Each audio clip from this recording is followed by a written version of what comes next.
Madame Le Houerou. Madame la présidente, si vous permettez, je défendrai les deux amendements qui sont de même nature pour aller plus vite.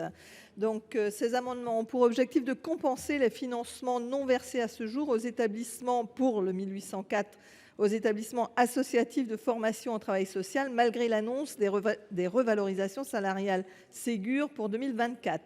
Grâce à la mobilisation du secteur médico-social, un agrément a été obtenu, suivi de la publication d'un arrêté le 26 juin, élargi à l'ensemble de la branche sanitaire, sociale et médico-sociale à but non lucratif le 6 août.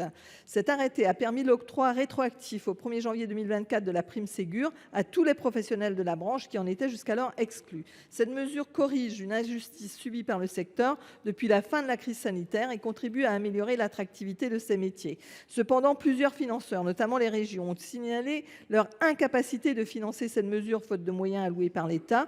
C'est un amendement qui propose d'en assurer dans les plus brefs délais les délégations de crédit nécessaires au budget 2024 des organismes gestionnaires non lucratifs, sans attendre les arrêtés de tarification annuels des établissements.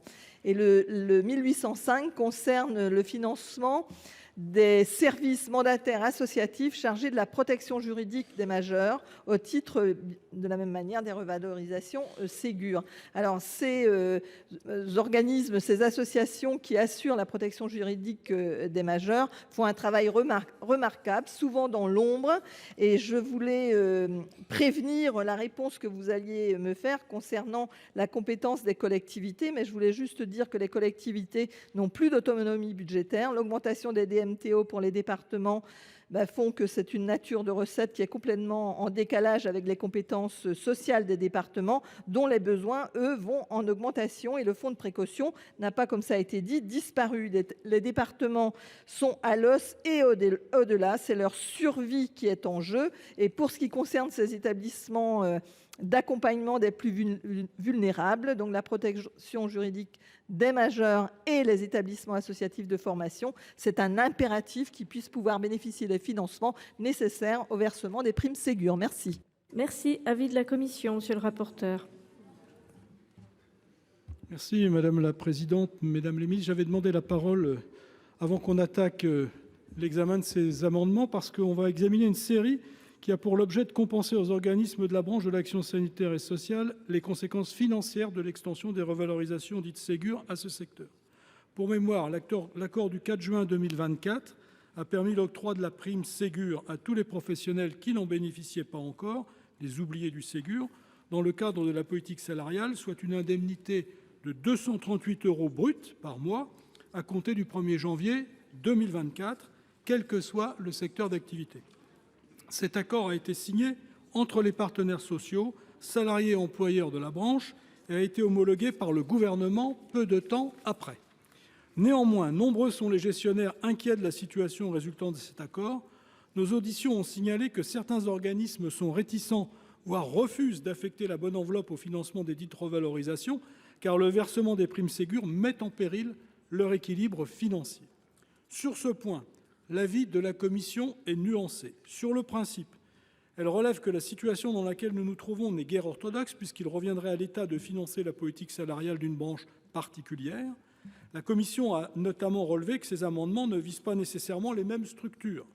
L'un concerne la protection juridique des majeurs, l'autre la qualification au travail social, d'autres encore les CDFF, sans vision d'ensemble. Dans le même temps, elle a relevé que l'octroi de la prime Ségur, qui avait dans un premier temps fait de nombreux oubliés, est très attendu par les professionnels du secteur, insuffisamment considéré. Sur ce sujet délicat, voire épineux, nous écouterons avec intérêt l'avis du gouvernement. Merci. Vous demandez l'avis précisément sur l'amendement 1804 également, monsieur le rapporteur. En fait, sur l'ensemble de tout ce qui concerne la prime Ségur, puisqu'il va y en avoir plusieurs. Tout à fait. Alors, quel est l'avis du gouvernement ? Merci madame la présidente. Il va être de manière générale défavorable sur les amendements qui vont être présentés, compte tenu de la situation économique que j'ai rappelée en préambule et des nombreux efforts budgétaires que fait l'État sur l'ensemble des autres missions et qu'il a préservé particulièrement sur cette mission de solidarité. S'agissant spécifiquement des amendements 1804 et 1805. Le 1804 concerne des professionnels qui relèvent exclusivement des régions et donc pour lesquels l'avis est totalement défavorable. Ensuite, sur le 1805, s'agissant de la prime Ségur pour les établissements de protection juridique des majeurs, qui sont des ESMS, c'est défavorable compte tenu de notre situation budgétaire, mais je m'engage à ce qu'au cours de l'exécution budgétaire de 2025, nous puissions regarder point par point les possibilités de traiter ces situations. Merci. Donc, l'avis devient défavorable. Je mets aux voix l'amendement 1804. Madame Silvani, pour explication de vote. Ça devient de plus en plus difficile, là. Oui, la situation, on connaît bien la situation financière de l'État, mais c'est l'État qui, par arrêté, impose au département d'appliquer cette mesure et sans compensation. Donc, les sénateurs, les sénatrices ici savent bien dans quel état sont les finances des collectivités. Je veux dire, imposer un arrêté en juin, si vous vous souvenez de ce qu'on était en train de faire en juin, signer cet arrêté en juin et qui soit en plus rétroactif à partir du 1er janvier, sans compensation. Donc c'est une décision de l'État qui demande aux départements qui sont déjà en difficulté sur leur mission et sur leurs compétences obligatoires de financer, et c'est une bonne chose de financer la revalorisation pour les oubliés du Ségur, mais en fait, la responsabilité repose sur les départements. Et cette non-compensation, je le rappelle, parce qu'on le rappelle très régulièrement, vient s'ajouter à toute une série de non-compensations, en particulier sur les aides individuelles. En ce qui me concerne, en Meurthe-et-Moselle, c'est un différentiel de 100 000 € par an, cumulé depuis 2008. Donc, en plus, vient de se rajouter cette obligation. Il va sans dire qu'un grand nombre de départements aujourd'hui vont attendre vos décisions, parce que ça se passe plutôt par là, vos décisions, et n'ont pas la possibilité de verser cette prime. Merci, Monsieur Chassaing, pour explication de vote.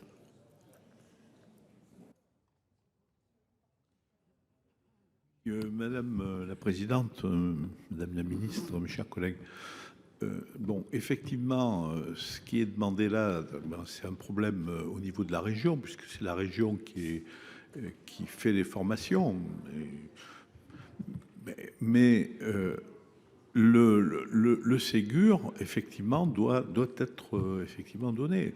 Mais moi, je voudrais avoir une réponse pour les associations, notamment tout à l'heure, qui s'occupent des violences faites aux femmes, ou des associations de mon département ont actuellement, disons, 14 000 € qu'elles ont financés, mais elles n'ont plus aucune trésorerie. Donc, moi, ce que je voudrais, si vous voulez, c'est de savoir si le ministère va s'occuper de ça. C'est peut-être un oubli, j'en sais rien. Mais en tout cas, ça va devenir catastrophique pour ces associations. Ils sont obligés, eux, de payer le Ségur. Merci. Merci. Je vais mettre aux voix cet amendement 1804 avec un double avis défavorable. Qui est pour? Qui est contre? Qui s'abstient? Il n'est pas adopté. Le 1805, je peux considérer qu'il a été défendu, Madame Le Houerou. Est-ce que ce sera le même vote? C'est le même vote. Je vous remercie. Chers collègues, je vais suspendre la séance. Elle sera reprise à 21h30 pour la suite de l'examen de ce texte. La séance est suspendue.